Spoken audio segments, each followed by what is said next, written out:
ಇವತ್ತು ಅಖಿಲ ಭಾರತೀಯ ಬ್ರಾಹ್ಮಣ ಮಹಾಸಂಘ ಮಂಡ್ಯ ಜಿಲ್ಲೆಯ ವಿಪ್ರೋತ್ಸವ ಕಾರ್ಯಕ್ರಮ ಬಹಳ ವಿಜೃಂಭಣೆಯಿಂದ ನಡೆಯಿದೆ. ನಿಮಗೆ ಅನಿಸ್ತಾ ಇರಬಹುದು ಯಾವುದು ಸಂಘಟನೆ, ಹಿರಿಯ ಸಂಘಟನೆ ಹೇಗೆ ಬಂತು, ಯಾಕೆ ಬಂತು ಎಂಬ ಹಲವಾರು ಪ್ರಶ್ನೆಗಳು ನಮ್ಮಲ್ಲಿ ಬಂದಿರಬಹುದು. ಇದೊಂದು ಅಖಿಲ ಭಾರತೀಯ ಬ್ರಾಹ್ಮಣ ಮಹಾಸಂಘ, ಇದೊಂದು ರಾಷ್ಟ್ರೀಯ ಸಂಘಟನೆ. 22 ರಾಜ್ಯಗಳಲ್ಲಿ ನಮ್ಮ ಸಂಘಟನೆ ಇದೆ. ಅದರಲ್ಲಿ ಜಿಲ್ಲಾಧ್ಯಕ್ಷರು, ರಾಜ್ಯಾಧ್ಯಕ್ಷರು ಹಾಗೆ ತಾಲೂಕು ಅಧ್ಯಕ್ಷರು ಕೂಡ ನಮ್ಮ ಟೀಮ್ಗಳನ್ನ ಮಾಡ್ತೀವಿ. ಹಾಗೆ 32 ವಿಂಗಗಳಲ್ಲಿ ಅಂದರೆ ಒಂದು ಪೇರೆಂಟ್ ಕೊಡಿ, ಒಂದು ಮಹಿಳಾ ವಿಂಗು, ಒಂದು ಯುವ ಘಟಕ, ಮತ್ತೆ ಡಾಕ್ಟರ್ಸ್ ವಿಂಗು, ಹೀಗೆ ಹಲವಾರು ಕ್ಷೇತ್ರಗಳಲ್ಲಿ ನಮ್ಮ ಸಂಘಟನೆಯನ್ನ ಬಲಪಡಿಸಬೇಕು ಅಂತ ನಮ್ಮ ಈ ಅಖಿಲ ಭಾರತೀಯ ಬ್ರಾಹ್ಮಣ ಮಹಾಸಂಘ ಪ್ರಾರಂಭವಾಗಿದೆ. ನಮ್ಮ ರಾಷ್ಟ್ರೀಯ ಅಧ್ಯಕ್ಷರಾಗಿರುವಂತಹ ಡಾಕ್ಟರ್ ಗೋವಿಂದ್ ಹುಂಗಳಿಯವರ ನೇತೃತ್ವದಲ್ಲಿ ಇದೊಂದು ಸಂಘಟನೆ ನಡೀತಾ ಇದೆ. ನಾವು ಹಲವಾರು ಕ್ಷೇತ್ರಗಳಲ್ಲಿ ಕೆಲಸಗಳನ್ನ ಮಾಡ್ತಾ ಇದ್ದೀವಿ. ವಿಶೇಷವಾಗಿ ಎಲ್ಲ ಸಂಘಟನೆಯ ಅಂತೆ ನಮ್ಮ ಸಂಘಟನೆ ಅಲ್ಲ, ಆರ್ಥಿಕವಾಗಿ ನಾವು ಬಹಳ ವಾಕ್ಯ ಇಂದಿನ ಸಮಾಜ ಜೀವನಕ್ಕೆ ದಿಕ್ಕು ತೋರಿಸುವ ಮಹಾಮಂತ್ರವಾಗಿದೆ.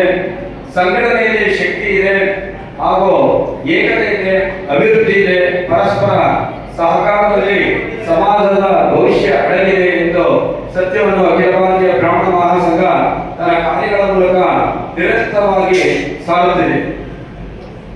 ಭಾರತದ ಸಂಸ್ಕೃತಿ, ಸಂಪ್ರದಾಯ, ಧಾರ್ಮಿಕ ಮೌಲ್ಯಗಳು ಮತ್ತು ಜ್ಞಾನ ಪರಂಪರೆಯನ್ನು ಉಳಿಸಿ ಬೆಳೆಸುವ ಮಹತ್ತರ ಹೊಣೆಗಾರಿಕೆಯನ್ನು ಬ್ರಾಹ್ಮಣ ಸಮಾಜ ಶತಮಾನಗಳಿಂದ ನಿರ್ವಹಿಸುತ್ತಾ ಬಂದಿದೆ.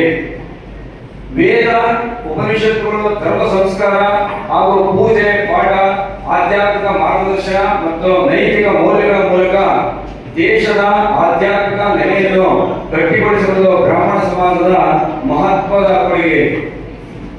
ಇಂದು ವೇಗವಾಗಿ ಬದಲಾಗುತ್ತಿರುವ ಯುಗದಲ್ಲಿ ಸಮಾಜದ ಮುಂದೆ ಅನೇಕ ಸವಾಲುಗಳು ಕಾಣಿಸುತ್ತಿವೆ. ಸಂಸ್ಕೃತಿಯ ಕುಸಿತ, ಕುಟುಂಬ ಮೌಲ್ಯಗಳ ಹಿನ್ನಡೆ, ಯುವ ಪೀಳಿಗೆಯಲ್ಲಿ ಧಾರ್ಮಿಕ ಅರಿವಿನ ಕೊರತೆ ಹಾಗೂ ಆರ್ಥಿಕ ಅಸಮಾನತೆ ಮತ್ತು ಸಮಾಜದ ಸಂಘಟನೆಯ ಅಭಾವ ಇವೆಲ್ಲವೂ ಸಹ ಭವಿಷ್ಯವನ್ನು ಚಿಂತೆ ಮಾಡುವಂತೆ ಮಾಡಿದೆ.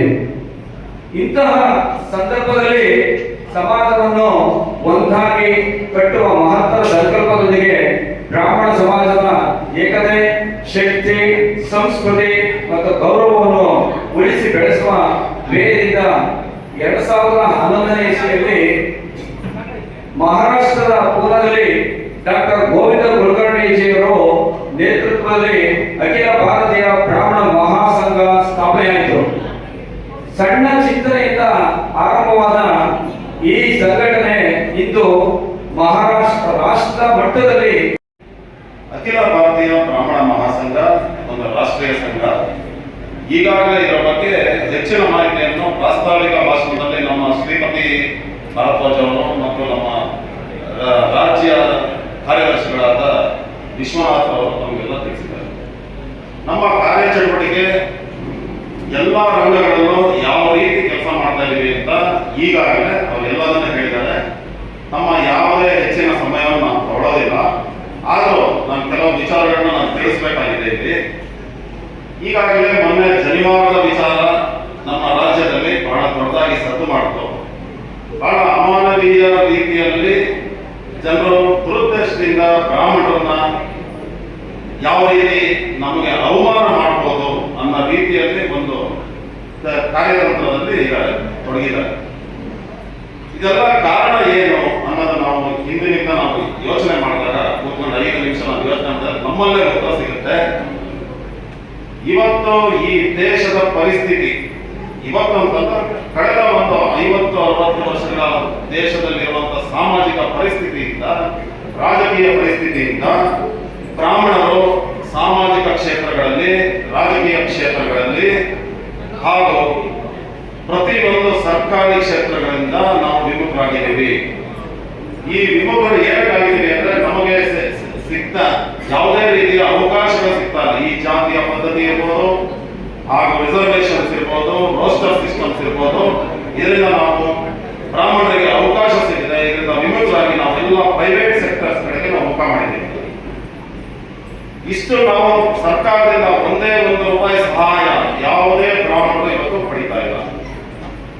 ನಾವು ಒಂದೇ ಯಾವುದೋ ಒಂದು ಈಗ ರಿಸರ್ವೇಶನ್ ಸೆಂಟ್ರಲ್ ಗವರ್ಮೆಂಟ್ ಮಾಡಿದ್ದು 10% ವೀಕರ್ ಎಕನಾಮಿಕ್ ಸೆಕ್ಷನ್ ಅವರಿಗೆ ಕೊಡಿ ಅಂತ ಹೇಳ್ಬಿಟ್ಟು ಅದನ್ನು ಕೂಡ ಯಾವುದೇ ರಾಜ್ಯ ಸರ್ಕಾರಗಳು ಇಂಪ್ಲಿಮೆಂಟ್ ಮಾಡ್ತಾ ಇಲ್ಲ.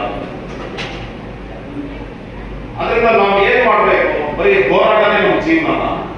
ನಾವು ಇದಕ್ಕೆ ಎಲ್ಲಾ ಸಲ ಈಗ ಕಳೆದ 5 ವರ್ಷದಿಂದ ನಾನು ನೋಡ್ತಾ ಇದ್ದೀನಿ, ಒಂದು ಸಿನಿಮಾ ರಂಗದಿಂದ ಹಿಡಿದು ಶುರುವಾಗಿರುವಂತಹ ಈ ಜನಿವಾರದ ಗಲಾಟೆ ಇವತ್ತು ಸಣ್ಣ ಮಕ್ಕಳು 18-16 ವರ್ಷದ ಮಕ್ಕಳು ಹಾಕೊಂಡಿರೋ ಜನಿವಾರದಲ್ಲಿ ಕಂಡಿದೆ. ಬಹಳ ಅವಮಾನಕರ ರೀತಿಯಲ್ಲಿ ನಮ್ಮ ಮಕ್ಕಳ ಮನಸ್ಸನ್ನು ಕೆಡಿಸಿ ಇವರು ಅವರ ಓದಿಗೂ ಕೂಡ ಕಲ್ಲು ಹಾಕುವಂತ ಕೆಲಸಗಳನ್ನ ಮಾಡ್ತಾರೆ. ಇದಕ್ಕೆ ನಾವು ಏನ್ ಮಾಡ್ಬೋದು? ಈಗ ನಾನು ಇವತ್ತು ಬಂದಾಗ ನಮ್ಮ ಇಲ್ಲಿ ಮಂಡ್ಯ ಬ್ರಾಹ್ಮಣ ಜಿಲ್ಲಾ ಸಂಘದ ಅಧ್ಯಕ್ಷರು ಹೇಳಿದ್ರು, ಮಂಡ್ಯ ಜಿಲ್ಲೆಯ ಪೂರ್ವಸೂರಿಗಳು ನಮ್ಮ ಬ್ರಾಹ್ಮಣ ಸಮಾಜದವರು ಎಷ್ಟೊಂದು ಆಸ್ತಿ ಮಾಡಿ, ಇಷ್ಟೊಂದು ಬಿಲ್ಡಿಂಗ್ಗಳನ್ನು ಕಟ್ಟಿ ನಮ್ಮ ಸಮಾಜಕ್ಕೆ ಸಾಕಷ್ಟು ಹುಡುಗರಿಗೆ ಹಾಸ್ಟೆಲ್ಸ್ ಇರ್ಬೋದು, ಇವತ್ತು ಇಲ್ಲೊಂದು ಕಲ್ಯಾಣ ಮಂಟಪ ಇರ್ಬೋದು, ಆ ಕಡೆ ಸಹ ಈ ಕಾರ್ಯಕ್ರಮಕ್ಕೆ ಒಪ್ಪಿ ಬಂದಿದ್ದಾರೆ. ಹೃದಯಪೂರ್ವಕವಾದ ಅಭಿನಂದನೆಗಳನ್ನ ಸಲ್ಲಿಸಿದ್ವಿ. ಅದೇ ರೀತಿ ಬಂದ್ಬಿಟ್ಟು ಸದಾಶಿವ ಭಟ್ ಹಳ್ಳಿಯವರು, ನಿಮಗೆ ಗೊತ್ತು ರಾಘವೇಂದ್ರ ಸ್ವಾಮಿ ಅಂದ್ರೆ ಅವರೇ ಇದ್ದಾರೆ. ರಾಘವೇಂದ್ರ ಸ್ವಾಮಿ ಅಂತ ನಾವು ತಿಳ್ಕೊಂಡಿದ್ದೀವಿ. ಯಾಕೆಂದ್ರೆ ತುಂಬಾ ದೊಡ್ಡದಾದಂತಹ ಕಾರ್ಯ ನಿಯೋಜಕರು, ಸದಾ ಆಕ್ಟಿವ್ ಪರ್ಸನ್, ಯಾವಾಗಲೂ ಸಹ ತುಂಬಾ ಬ್ಯುಸಿ ಆಗಿರ್ತಾರೆ. ತುಂಬಾ ಒಂದು ಅದ್ಭುತವಾದ ಕಾರ್ಯಗಳನ್ನ ಮಾಡ್ತಾನೆ ಇರ್ತಾರೆ. ಅವರನ್ನು ಮಾತಾಡಿಸ್ಬೇಕು.